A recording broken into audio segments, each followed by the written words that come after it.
स्वस्थ सिद्धांत प्रसारण में आपका स्वागत है। आज का संदेश हम आरंभ करना चाहेंगे प्रभु यीशु मसीह के द्वारा दी गई महान आज्ञा से, जो हमें मत्ती रचित सुसमाचार के 28वें अध्याय के 19 और 20वें वचन में मिलती है। लिखा है, यीशु ने कहा, इसीलिए तुम जाओ, सब जातियों के लोगों को शिष्य बनाओ और उन्हें पिता और पुत्र और पवित्र आत्मा के नाम से बपतिस्मा दो और उन्हें सब बातें जो मैंने तुम्हें आज्ञा दी है मानना सिखाओ, और देखो मैं जगत के अंत तक सदैव तुम्हारे साथ हूं। इन दो वचनों में मैं खास दो शब्दों की तरफ आपका ध्यान खींचना चाहता हूं। पहला शब्द है शिष्य और दूसरा शब्द है सिखाना। शिष्य वही व्यक्ति है जो कुछ सीख रहा होता है, और आजकल मैंने यह पाया है कि जब भी कोई नया व्यक्ति विश्वास में आ जाता है तो हम उसे बिलीवर कहने लगते हैं, विश्वासी कहने लगते हैं। जबकि प्रेरितों के काम की पुस्तक में जहां पर प्रारंभिक कलीसिया का वर्णन मिलता है, वहां पर मुझे यह बिलीवर शब्द मात्र 2 बार मिला। लेकिन अगर मैं शिष्य शब्द को प्रेरितों के कार्य में ढूंढता हूं तो दर्जन भर बार मुझको यह शब्द शिष्य दिखाई पड़ा। आज हम इस बात की तरफ गौर करें मित्रों कि हमने अपना ध्यान किस ओर लगा रखा है। अगर हम उसे शिष्य कहेंगे, इसका मतलब यह हुआ कि उसे मालूम पड़ेगा कि उसे सीखना है, या फिर मुझको मालूम पड़ेगा कि मुझे उसे कुछ सिखाना है।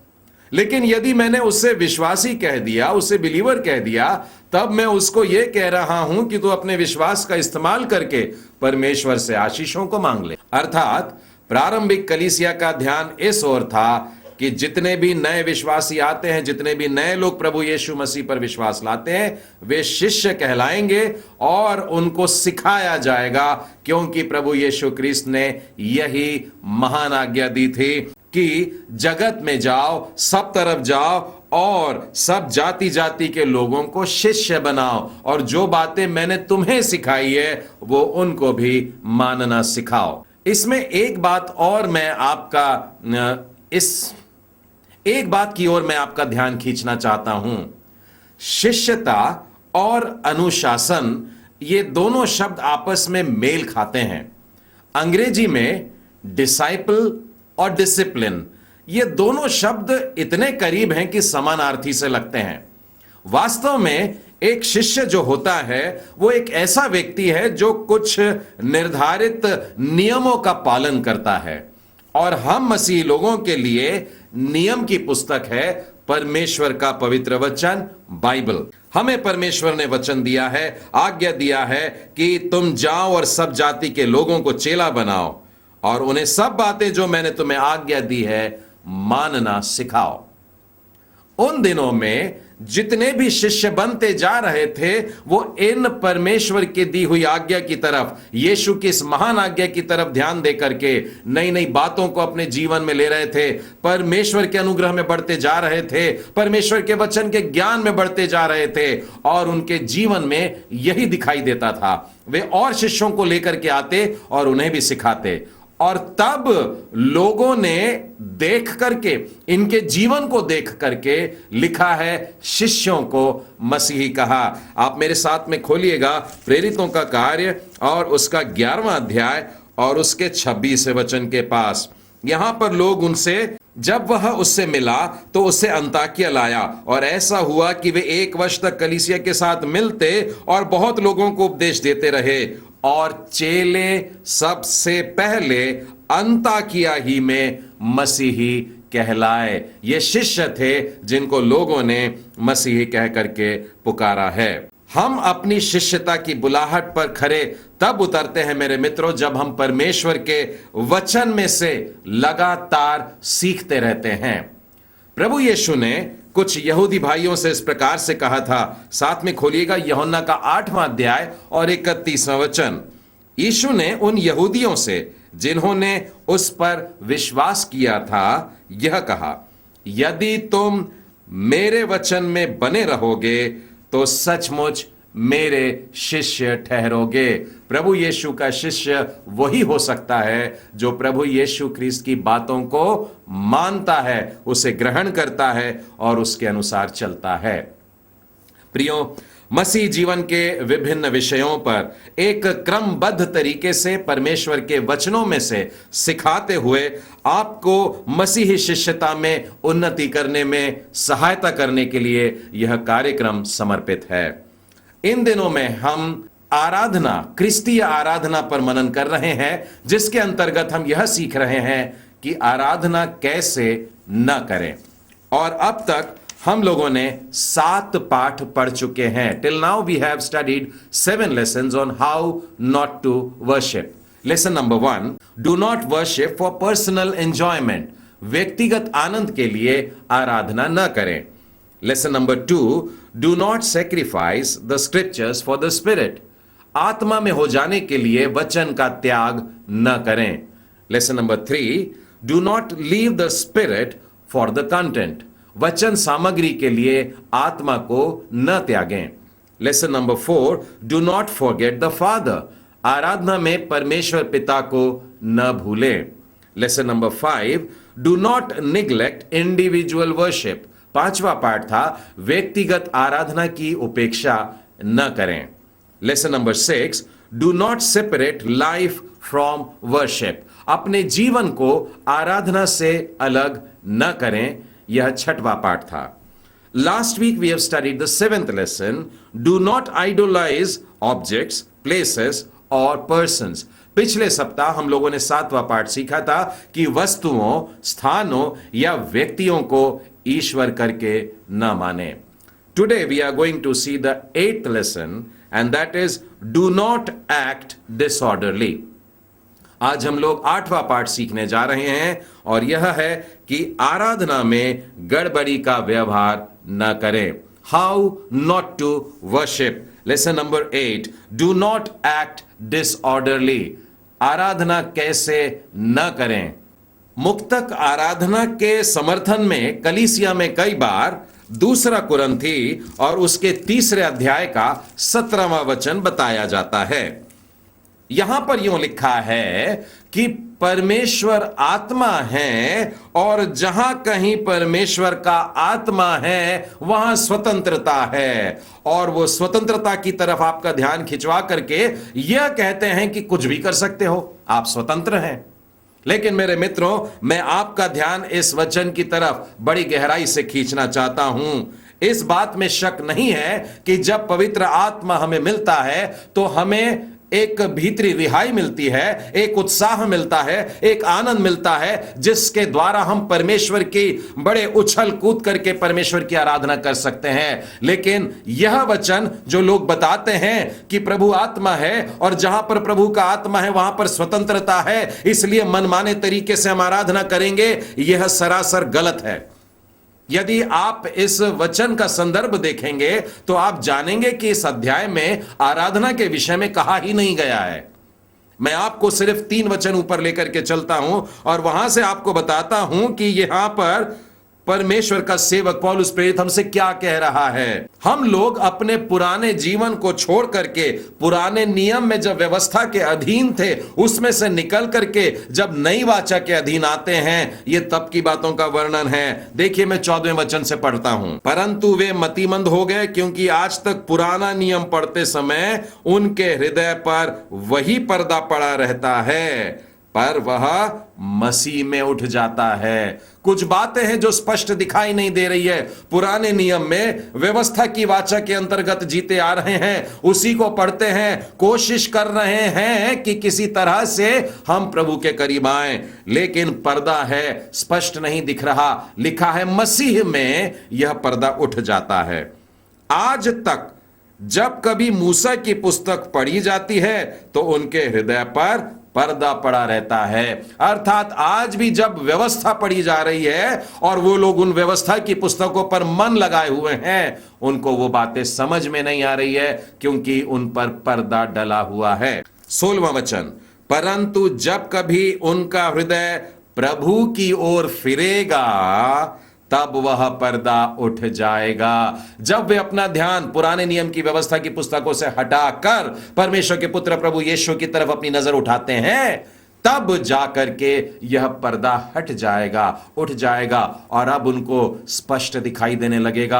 अब तक पुराने नियम के व्यवस्था के बंधन में थे, बंधुआई में थे, अब नई वाचा के अनुग्रह के अंतर्गत आकर के स्वतंत्र हो जाते हैं। इसीलिए जहां प्रभु है, जहां प्रभु यीशु है, वहां पर स्वतंत्रता है। व्यवस्था के नियमों से अब बंधे हुए नहीं, परंतु अनुग्रह के कारण हमें छुटकारा मिलता है। विश्वास के द्वारा अनुग्रह से हमें उद्धार मिलता है, हमें छुटकारा मिलता है, हमें स्वतंत्रता मिलती है। यहां पर मेरे मित्रों यही बताया गया है कि हम जब क्रिस्त की ओर फिरते हैं, तब हम पुराने नियम की व्यवस्था की बंधुआई से छूट जाते हैं और हम आजाद हो जाते हैं। यह अनुग्रह की वाचा के बारे में थी। अब व्यवस्था के अधीन हम नहीं रहे, परंतु अब अनुग्रह के अधीन आ गए हैं, अब हम स्वतंत्र हो गए हैं। आराधना के विषय में बात कर रहे हैं तो कुछ व्यवहारिक बातें भी आप लोगों के साथ में करना चाहता हूं, जो आज के विषय से जुड़ी हुई है कि हम आराधना में गड़बड़ी का व्यवहार न करें। कुछ लोग कहते हैं कि आराधना में जोर से चिल्लाना चाहिए, कुछ लोग कहते हैं नहीं चिल्लाना चाहिए। आइए बाइबल में देखते हैं कि बाइबल क्या कहती है। भजन संहिता के 81 अध्याय के पहले और दूसरे वचन को देखते हैं। भजन संहिता 81 पहला वचन क्यों कहता है, परमेश्वर जो हमारा बल है उसका गीत आनंद से गाओ, याकूब के परमेश्वर का जय जयकार करो।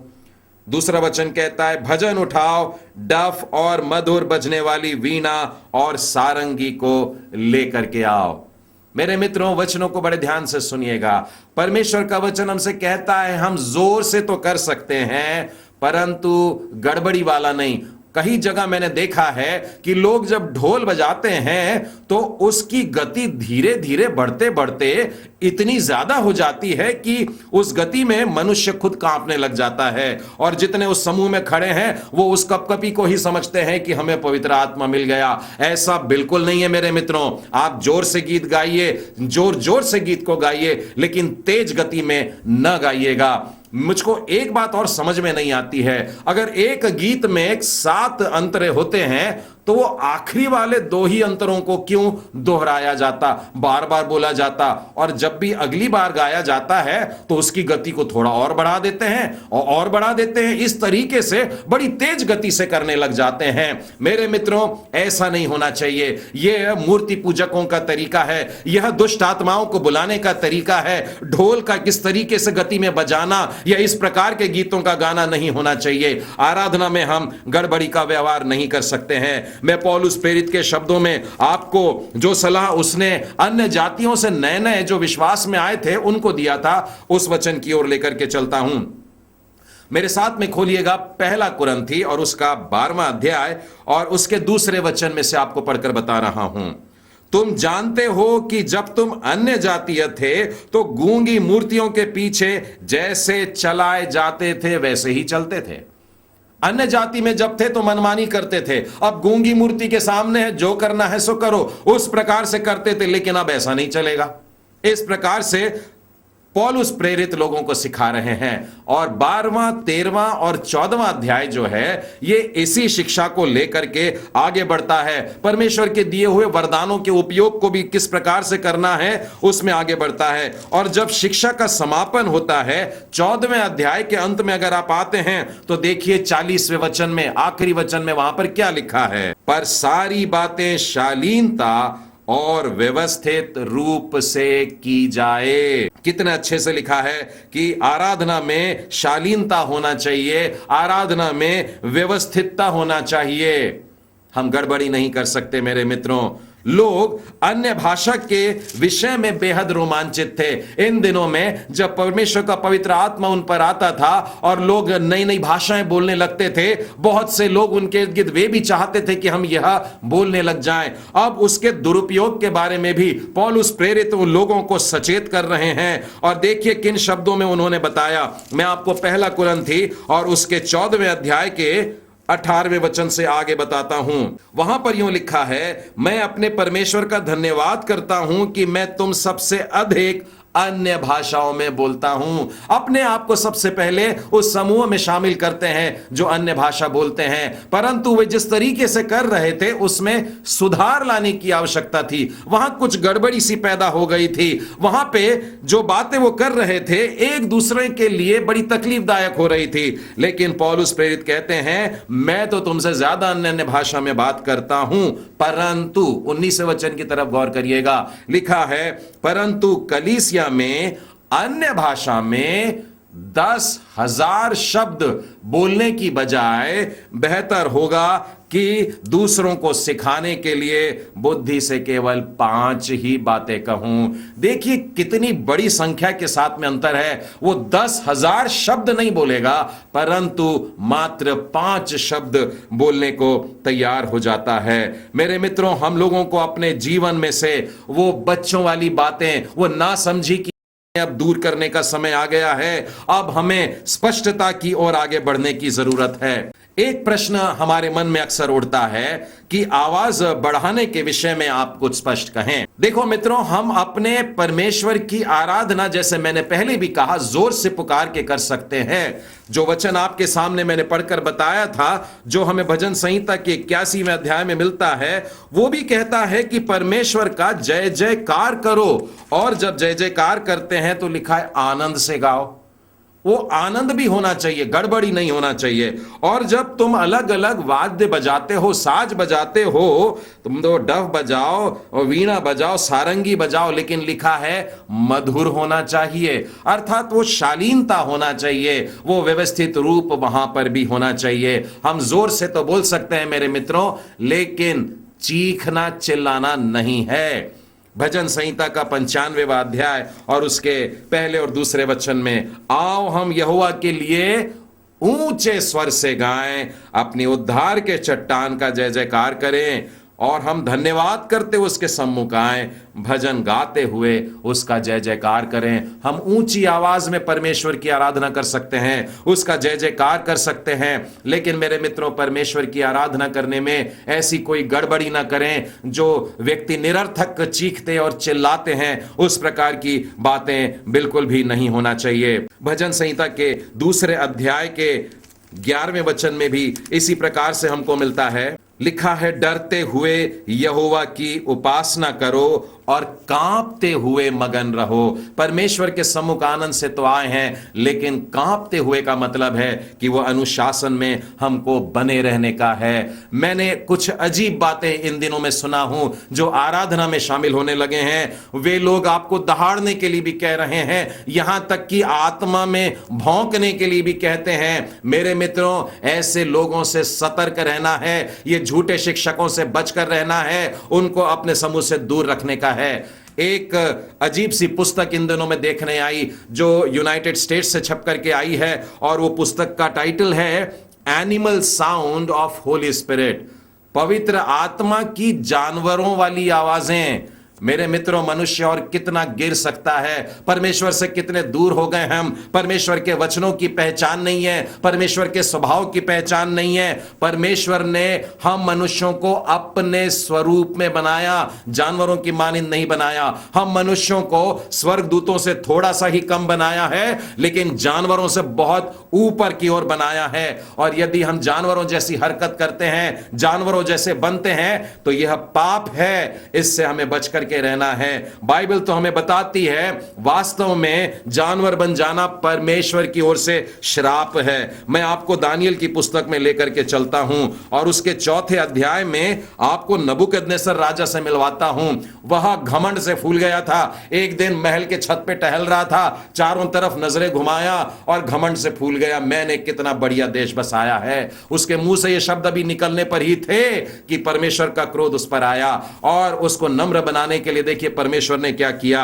वह मनुष्यों में से निकाला गया और बैलों के समान घास चरने लगा, और उसकी देह आकाश की ओस से भीगती थी, यहां तक कि उसके बाल उकाब पक्षियों के परों से और उसके नाखून चिड़ियों के पंजों के समान बढ़ गए। वो जानवर सा बन गया, क्योंकि यह परमेश्वर का श्राप उस पर मिला था।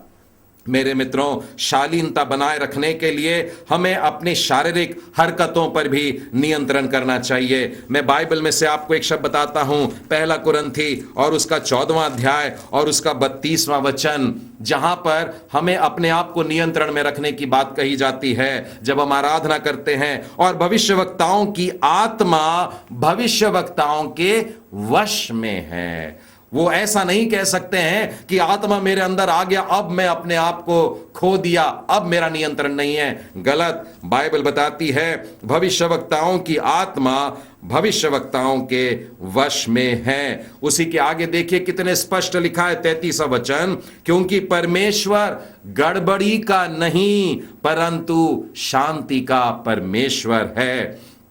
हम अपने आराधना के दौरान किसी भी प्रकार की गड़बड़ी करके दोष परमेश्वर पर नहीं डाल सकते हैं। ध्यान रखिएगा, परमेश्वर गड़बड़ी का नहीं है। और तो और ये बातें सिर्फ कुरिन्थियों की कलीसिया के लिए सीमित नहीं है, कोई खास लोगों के लिए बंधी हुई नहीं है, परंतु वचन कहता है जैसा पवित्र लोगों की सब कलीसियाओं में है। परमेश्वर का यह वचन हर एक पर लागू होता है। मेरे मित्रों, हम आराधना के दौरान ताली बजा सकते हैं, लेकिन थोड़ा लय में बजाइए। आप आराधना के दौरान डोल सकते हैं, नाच सकते हैं, परंतु सभ्यता से करिएगा।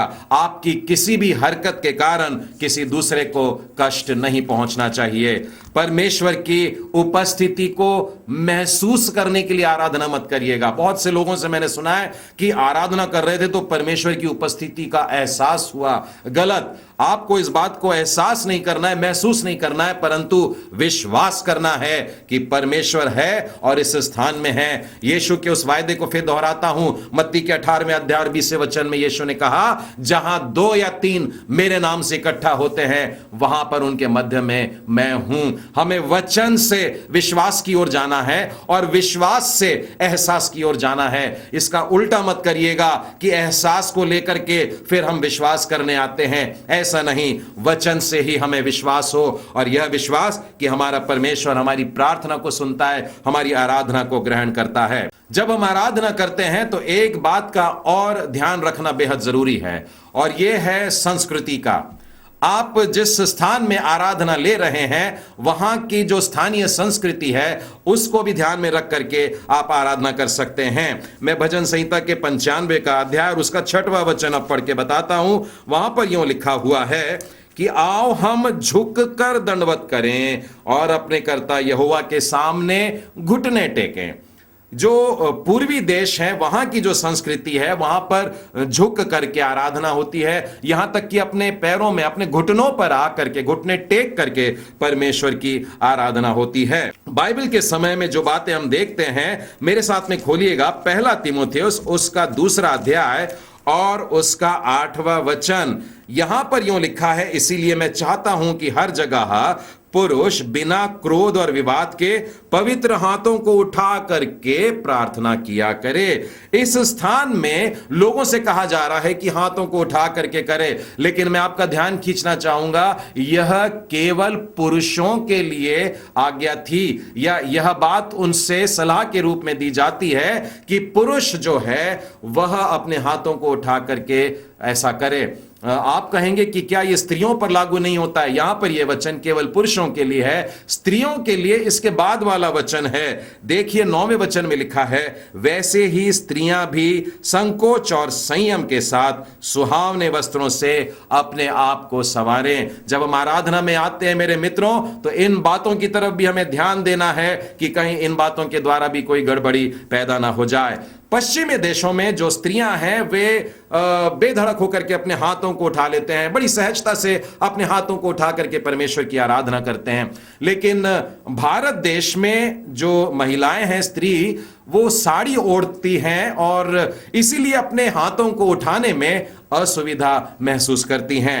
तो यहां पर आपको उन पर जबरदस्ती नहीं करने का है कि नहीं तुम हाथ उठाओ और उसी से आराधना होती है, ऐसी बात नहीं है। मेरे मित्रों, प्रश्न है कि क्या पौलुस प्रेरित ने ये सारी बातें अपनी सनक में या अपनी कल्पनाओं के द्वारा कह दिया था। बहुत से लोग ऐसे ही समझते हैं कि पौलुस ने बहुत सारी बातें अपने मन से डाल दी थी, लेकिन अगर आपके मन में ऐसा विचार आता है तो मैं आपको कहूंगा मेरे साथ में खोलें पहला कुरिन्थी और उसका 14वां अध्याय और उसके 37वें वचन को आपको पढ़ करके सुनाना चाहूंगा।